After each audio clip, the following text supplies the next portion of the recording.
ग्रामीण उत्थान के लिए अपना जीवन समर्पित करने वाले डॉक्टर रविकांत पाठक जी आज हमारे साथ हैं। आपको एक विशेष बात बताते हैं, डॉक्टर रविकांत पाठक जी द्वारा एक भारत का क्या विश्व का पहला जल विश्वविद्यालय स्थापित किया जा रहा है। और डॉक्टर रविकांत पाठक जी का परिचय आपको देते हैं। आईआईटी मुंबई से इन्होंने पढ़ाई की, फिर प्रोफेसर के रूप में स्वीडन में काम किया, लेकिन उस लग्जरी लाइफ को छोड़ करके इन्होंने ग्रामीण उत्थान के लिए अपना जीवन समर्पित कर दिया है। अब ग्रामीण तथा ग्रामीण परिवेश के उत्थान के लिए लगातार काम कर रहे हैं। जल विश्वविद्यालय विश्व का पहला ऐसा विश्वविद्यालय होने वाला है जिसमें जल से संबंधित चीज़ों की पढ़ाई होगी। आधे से ज़्यादा काम उसका हो चुका है। इस वक्त डॉक्टर रविकांत पाठक जी लखनऊ में हमारे साथ हैं, उनसे बात करते हैं। सर, सबसे पहले तो लखनऊ में आपका बहुत बहुत स्वागत। नमस्कार। नमस्कार, धन्यवाद बहुत बहुत। और तहजीब के शहर में मुझे आकर के बहुत अच्छा लगा। सर, जल विश्वविद्यालय के विषय में बताइए। विश्व का पहला जल विश्वविद्यालय बुंदेलखंड में आपके द्वारा स्थापित किया जा रहा है। बुंदेलखंड वास्तव में जल संतापित भूमि है, जहाँ पर जल की हमेशा कमी रही और हमेशा सुर्खियों में, मुद्दों में रहा है। और यहाँ पर जब हमने 2007 में काम शुरू किया तो ये महसूस किया कि जल के कारण ही यहाँ का काफ़ी विकास रुका हुआ है, खासकर कृषि संबंधित और स्वास्थ्य संबंधित, और लोग पीड़ित रहते हैं जल को लेके। तो उसका संवर्धन, संचालन, संशोधन कैसे किया जाए, संरक्षण कैसे किया जाए, इसको ध्यान में रखने हुए हमने इस जल विश्वविद्यालय की स्थापना का संकल्प लिया। और जल विश्वविद्यालय की स्थापना होने जा रही है 18 दिसंबर को।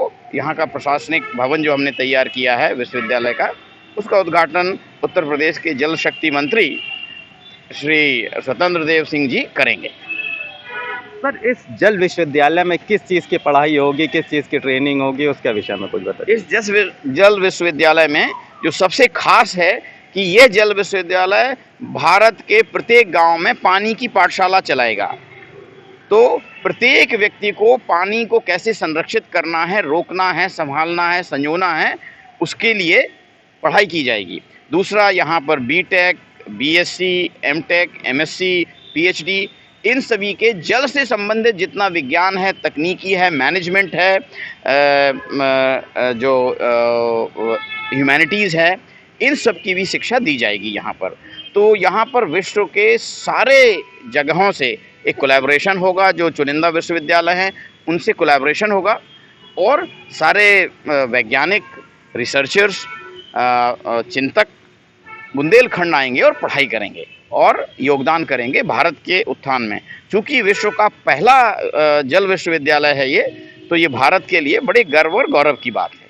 सर, आपके द्वारा जल विश्वविद्यालय की स्थापना भी ऐसी जगह की जा रही है जहां पानी की काफ़ी कमी है। लोग 20-20 किलोमीटर जाते थे, एक समय था कि पानी भरने के लिए। अब कुछ इस चीज़ की सुधरी है, तो क्या लगता है जल विश्वविद्यालय से बुंदेलखंड की वर्तमान स्थिति पे कितना फ़र्क पड़ेगा? जल विश्वविद्यालय की एक कायाकल्प होने की संभावनाएं लिए है जल विश्वविद्यालय, और निश्चित ही इस जल विश्वविद्यालय की स्थापना से पानी का संरक्षण बड़ी मात्रा में होगा। हमारा पूरा प्रयास होगा कि जो सतही जल है, सतही जल का 100% संरक्षण किया जाए।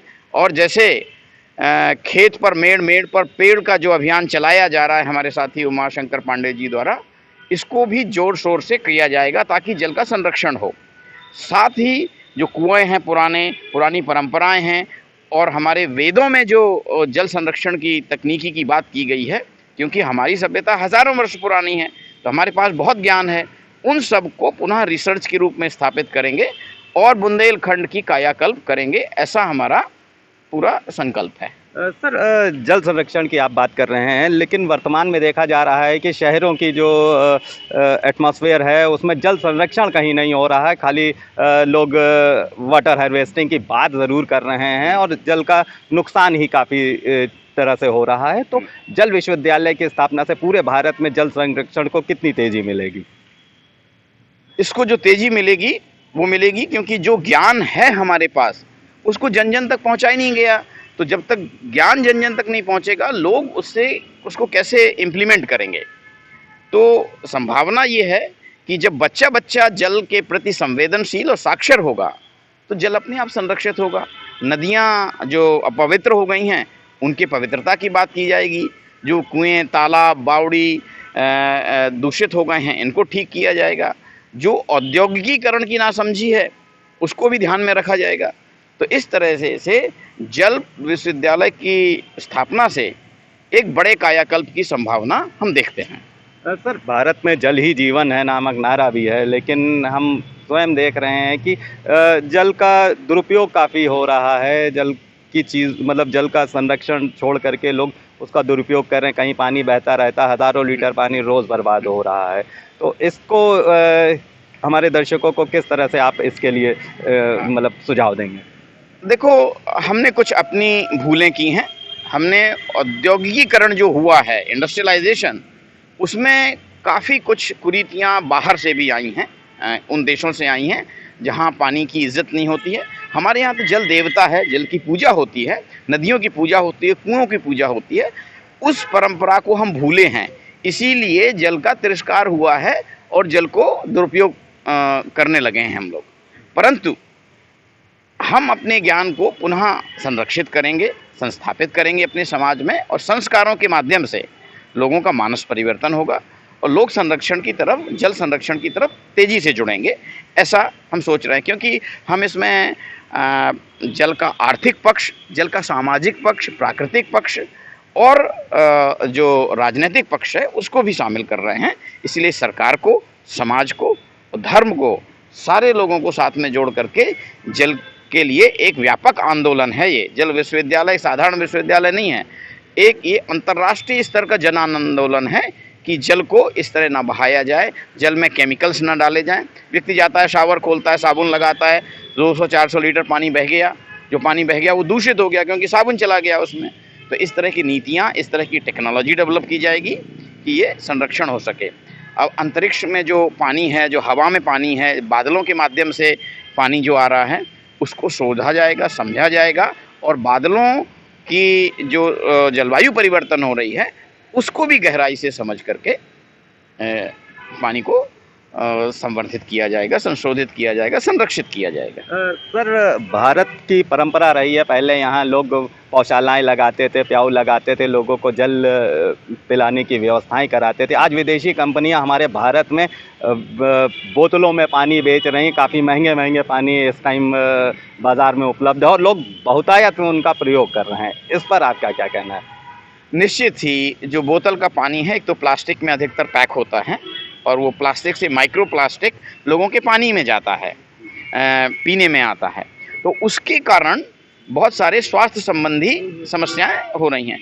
इसे नीतियों में आना पड़ेगा, सरकार को इसको समझना पड़ेगा कि किस तरीके से हम इनको नीतियों में लाएं और जो प्लास्टिक पैकेजिंग है उस पर प्रतिबंध लगाएं और नए पैकेजिंग टेक्नोलॉजी और पानी चौराहे चौराहे अगर नल से डायरेक्टली पीने के लिए उपलब्ध रहेगा लोगों के लिए, आजकल तकनीकियां हैं, तो ये पैकेजिंग पे प्रभाव पड़ेगा। शुद्ध जल हर स्टेशन पे मिले, हर बस स्टैंड पे मिले, हर सामाजिक क्षेत्र में, सड़क पे, जहाँ देखो अगर वहाँ एक जल का स्रोत है और शुद्ध है तो पैकेजिंग पानी लोग खरीदना बंद कर देंगे। वो पर्यावरण के लिए अच्छा नहीं है। जी सर, आज आप लखनऊ आए हैं, क्या विशेष प्रयोजन रहा, किन लोगों से मुलाकात की और जल विश्वविद्यालय की चीज़ों को कितना आगे? आज का दिन काफ़ी व्यस्त रहा और आज हमारी मुलाकात माननीय जल शक्ति मंत्री श्री स्वतंत्र देव जी से हुई और वह 18 दिसंबर 2023 को सोमवार के दिन इस जल विश्वविद्यालय के प्रशासनिक भवन का उद्घाटन करेंगे। सर, उत्तर प्रदेश के मुख्यमंत्री जी से भी मुलाकात करने के लिए आप समय ले रहे हैं, उनसे भी इस विश्वविद्यालय की स्थापना के लिए बात करने वाले हैं? जैसे ही माननीय यशस्वी मुख्यमंत्री श्री योगी जी हमको समय देते हैं इस उदात्त कार्य के लिए, तो उनकी भूरी भूरी प्रशंसा है और हमें अपेक्षा है कि वो हमें समय देंगे और हम उनसे शीघ्र ही मिलेंगे।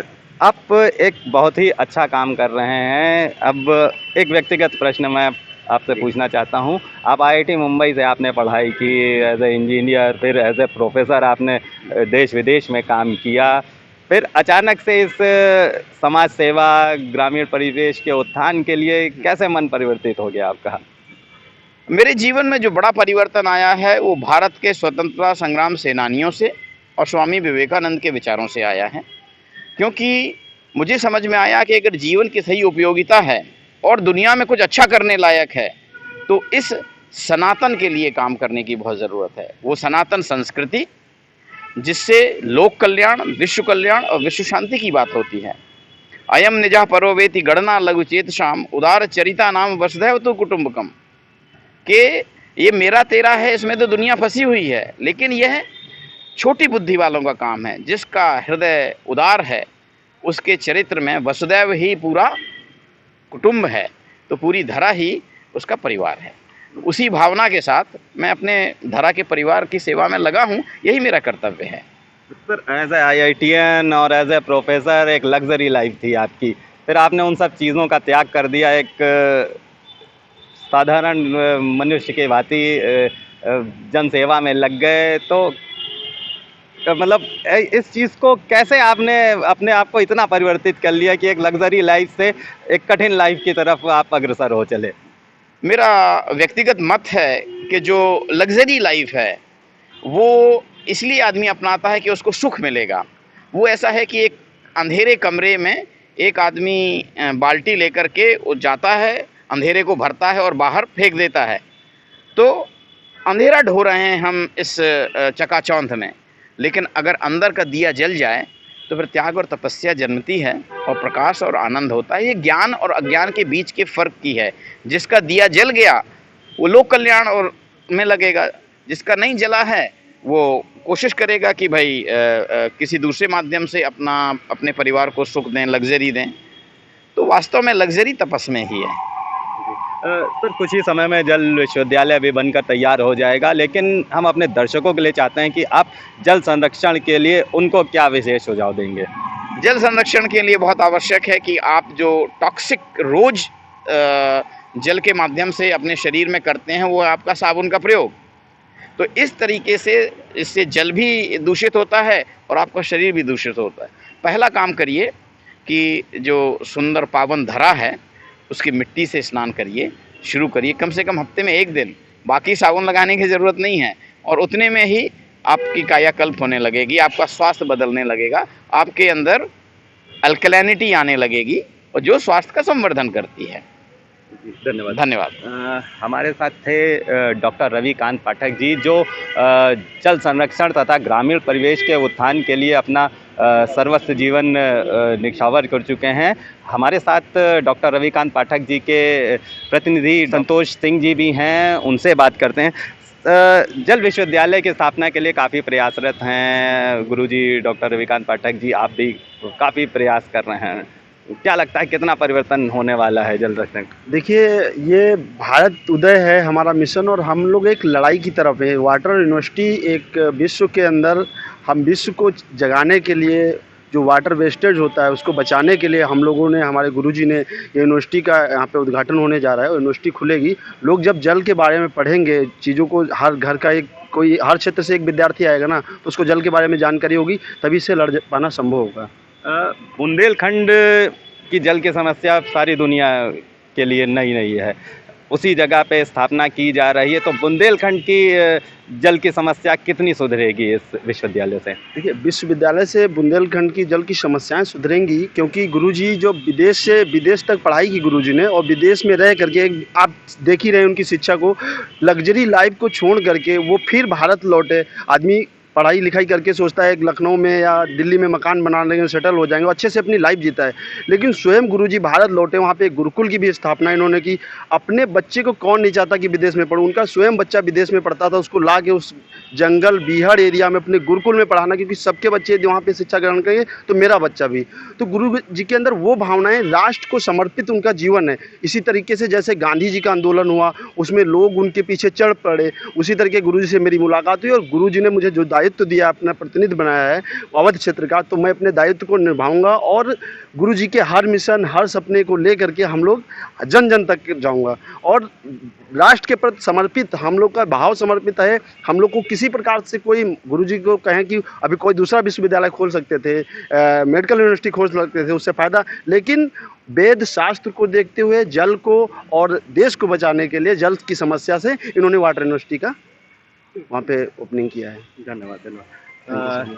तो आज हमने बात करी डॉक्टर रविकांत पाठक जी से तथा उनके प्रतिनिधि संतोष सिंह जी से दोनों लोगों ने कहा कि जल विश्वविद्यालय की स्थापना विशेष रूप से बुंदेलखंड में की जा रही है, जिससे बुंदेलखंड जो जल के मामले में हमेशा से पीड़ित रहा है, जल की समस्या वहाँ बड़ी विकराल रूप में थी, उस जगह जल विश्वविद्यालय की स्थापना की जा रही है ताकि नए छात्र छात्राएं आए और जल के विषय में, जल संरक्षण के विषय में जानकारी उनकी ज़्यादा बढ़े और बुंदेलखंड की भी जल की समस्या किसी न किसी प्रकार से इस जल विश्वविद्यालय की स्थापना के बाद ख़त्म होने वाली है।